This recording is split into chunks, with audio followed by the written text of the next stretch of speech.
नमस्ते फ्रेंड्स, आप देख रहे हो मेरे YouTube channel the living legend.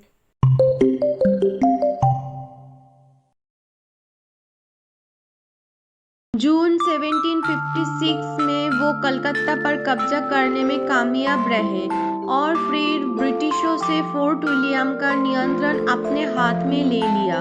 Fort William पर कब्जा करने के बाद सिराजुद्दौला ने बंदियों को एक छोटी जेल में बंद कर दिया, जिसे कलकत्ता का ब्लैक होल कहा जाता था।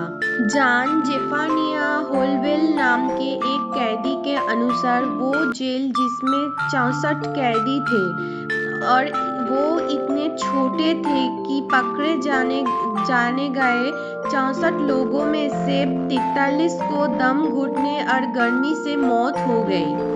हालांकि अंग्रेजों ने सिराजुद्दौला के साथ शांति समझौता करने का फैसला किया, जो ब्रिटिश ईस्ट इंडिया कंपनी से संबंधित कोई अधिकारियों को माफ करने पर सहमत हो गए।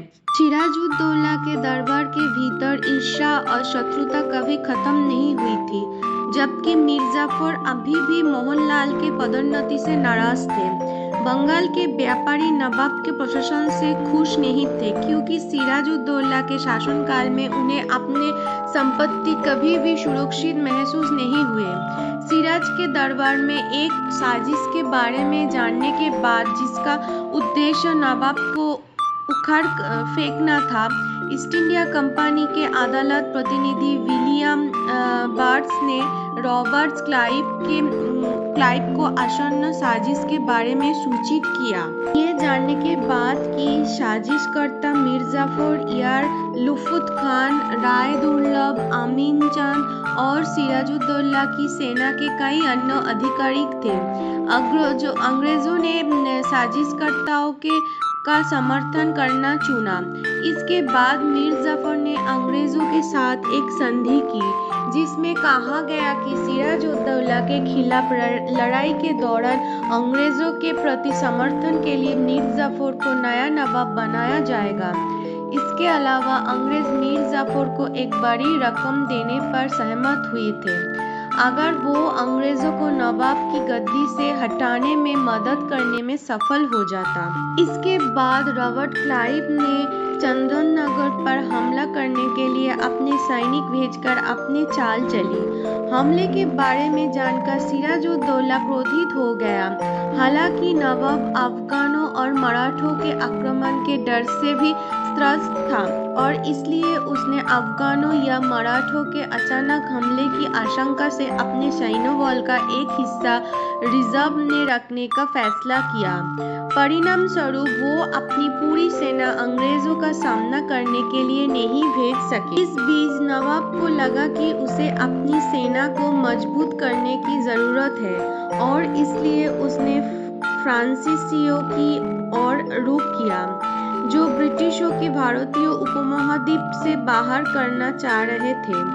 फ्रांसीसियों के समर्थन से सिराजुद्दौला अब बंगाल में ब्रिटिश उपनिवेश को समाप्त करने के लिए तैयार था और आगामी परिस्थितियों के कारण निर्णायक लड़ाई हुई, जिसे पलासी की लड़ाई के रूप में जाना जाता है। रॉबर्ट क्लाइव के नेतृत्व में 3000 सैनिकों को ब्रिटिश सेना की संख्या सिराजुद्दौला की सेना से अधिक थी, जिसमें 50,000 सैनिक, 10 युद्ध हाथी और 40 तोपों थी। हालांकि सिराजुद्दौला की अपने खिलाफ मीर जाफर को साजिश के बारे में पता नहीं था, जो बाद में लड़ाई में निर्णायक साबित हुए।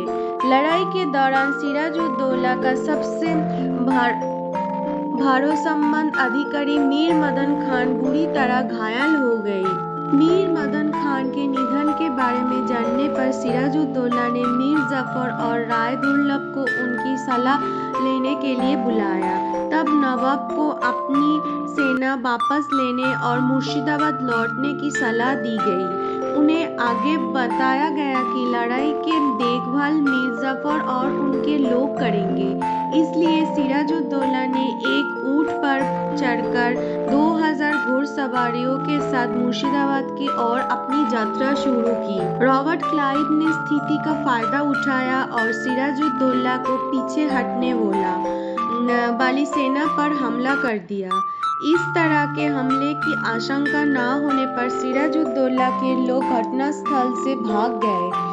साजिश और विश्वासघात से परेशान होकर सिराजुद्दौला अंततः लड़ाई हार गया और उसे भागने के लिए मजबूर होना पड़ा, जिसे बाद में मीर जाफर के लोगों ने पकड़ लिया। सिराजुद्दौला मुर्शिदाबाद भागने में सफल रहा।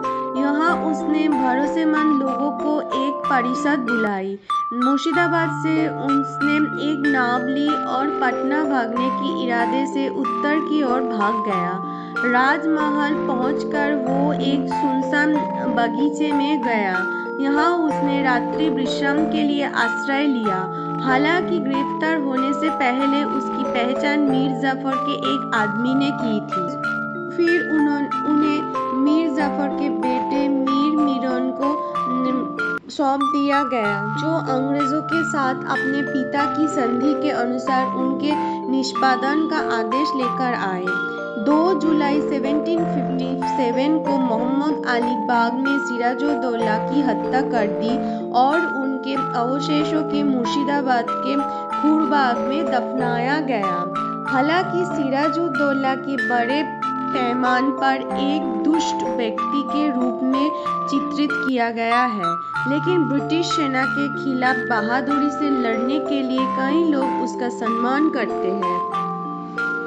पलासी के युद्ध में उनकी हार की व्यापक रूप से भारत में ब्रिटिश प्रभुत्व की शुरुआत के रूप में देखा जाता है। इसलिए ब्रिटिश सेना के खिलाफ सिराजुद्दौला का प्रतिरोध एक भारतीय शासक के एक प्रमुख और सम्मानजनक कदम के रूप में इतिहास में दर्ज हो गया।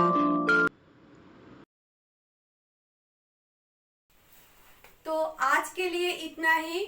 मैं फिर से आऊंगी आपके पास एक सुंदर कहानी के साथ। प्लीज फ्रेंड्स, मेरे वीडियो को देखिए, लाइक कीजिए और सब्सक्राइब कीजिए और कमेंट पे बताइए आप कौन सी लेजेंड के बारे में सुनना चाहते हैं।